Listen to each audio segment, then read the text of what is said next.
Bonjour et bienvenue à la classe de français de Madame McCormack. Voici ma salle de classe. Je vous donne juste une image de la classe.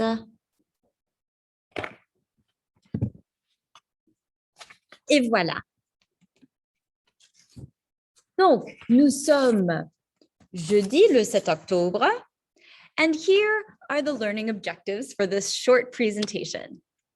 I invite you to take a moment after watching this video to read my class syllabus, which is usually in the form of a travel brochure.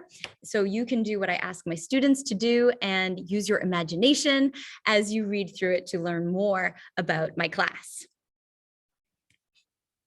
A little bit about myself. This is my 16th year teaching at Wellesley High School, where I teach both French 1 and Junior Honors English. I began my career in France on a teaching fellowship at the Université de Bourgogne, and I also worked in corporate teaching business English. After completing my master's in New York City and teaching an incredible 5 years at the Beacon School, which is a funky public school that integrated technology and performing arts into the curriculum way before other schools were doing it, I moved homeward here and started teaching at WHS. What I love about teaching French is the creativity I get to put into each lesson. I design and build my classes around specific target learning goals that focus on communication, cultures, connections, comparisons, and communities. This is certainly not the language class that I grew up with, although my French teacher was fabulous. And maybe you'll find the same. Done are the days of the textbook, the workbook, and rote memorization. Now, students engage with units designed around themes and essential questions, around activities that spread across these competencies here of reading, writing, speaking, and listening. And most importantly, they're organized around authentic resources. So advertisements, film clips, magazine articles, memes, artifacts from French-speaking cultures around the globe, all made for and by French-speaking peoples. So not only does this approach make language learning more alive and more interesting, but it also reinforces a skill that I think is essential, which is to invite students to expand their own perspectives and start to understand themselves as part of a bigger, broader, more global community. But of course, some things have not changed about language learning. It still demands repetition and a lot of practice. Which is why I give proficiency enhancing assignments, AKA homework, every night following class. My promise to your students is that I will never assign busy work. Every assignment, whether it be reinforcing skills that we've been working on or introducing new vocabulary in the form of notes to prepare for the next class, when we'll play with and practice with the language, is designed with a specific learning target and learning purpose in mind. I invite you to check out the link at the top of the syllabus at the end of this presentation so you can actually see what we're doing in class every day. Here's the Engage page. This is what we do in class every day, and here are the proficiency enhancing activities. Over the many years that I've been teaching, my students and I have developed a number of different kinds of study methods that help the brain engage with and remember language. I teach kids how to use mnemonics, how to use a variety of written methods to practice spelling, and how to help their brain with the visual of seeing the word as they're learning it. Technology is also great because I can give them lots of different types of tools to help them practice their own speaking and hear the language that they need to practice as well. I'd really appreciate your partnership in reinforcing the growth mindset. More times than not, students will say, well, I'm just not good at learning language. And we've got to flip that around and say, maybe you haven't found the right strategies yet. And maybe it does take you longer to make those connections so that you can internalize and learn the language you need to communicate, but it is possible, very possible. And I will say that from, again, years of experience teaching. I have found that when students engage diligently with each of the opportunities for increasing their proficiency, they do really well.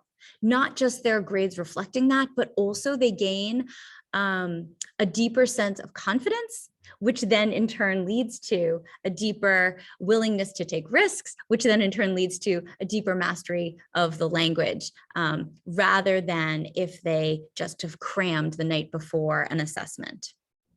And yes, we still do have assessments, but even those don't look like the ones that we took.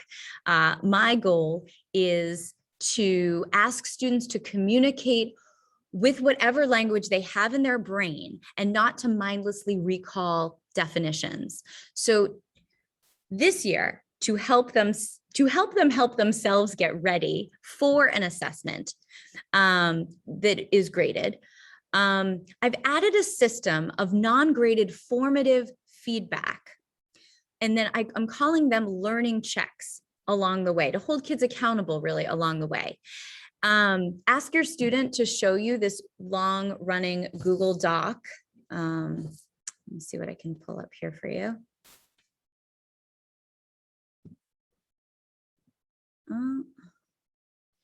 My Zoom is getting in the way of me being able to see that. Here we go. All right. And these will happen throughout the year. We've already had 2, and you can see that they're standards based to, again, show students where they are along the continuum of proficiency or of learning something. So you'll see that there are some can-dos that are the targeted things that I've told kids they have to be able to demonstrate they can do. And then there's the feedback around, are you meeting the standard? Are you exceeding or really strong in this standard? Are you still developing with this vocabulary and skill work? Or do we really need to work on this and there's not enough evidence yet that you're engaging fully with the material? And again, that is a Google Doc that I can't share with you, but you can ask your student to share with you along the course of the year. Now, French 1 students can be shy about their speaking skills. So to build their confidence and encourage the kind of risk-taking needed to learn needed to lean into perhaps the less than comfortable situations that I sometimes have to create. So I will be assigning lots of prep work, speaking activities to be done at home and recorded for me just to get them feeling a little more comfortable and confident. So when they come in for these in-class activities, eventually we'll be getting them interacting with each other and conversing a lot more in French than they're doing right now. And although you don't have access to our Canvas modules, I just would like you to know that I use Canvas pretty heavily as my landing page for everything we do in and out of class. I don't necessarily use it for grading. I use or to show grades. I will use it for feedback in Canvas for your student. And you can keep track of the assignments that your student is or perhaps is not completing by checking PowerSchool. And I keep usually a daily log with checks or missings and things like that. But be careful about checking PowerSchool too often. I personally don't think it's good for either you or your student to be checking that daily. So how can you or your student reach me? I am available every day via email and have been known to jump on a Zoom or a phone call if a student needs help with content or even to support organization and time management for both my class and other classes. I am also always available by appointment and will work with your student around their schedule. I'm really enjoying your class of students right now. So far this year, their energy and their willingness to engage with the curriculum is very cool. And very inspiring. And they're developing a nice little dynamic with each other as well. I have a great feeling about this year and with your students. And so I will end with saying merci d'avoir écouté cette présentation et je vous souhaite une très bonne soirée ou une très bonne journée. Au revoir tout le monde.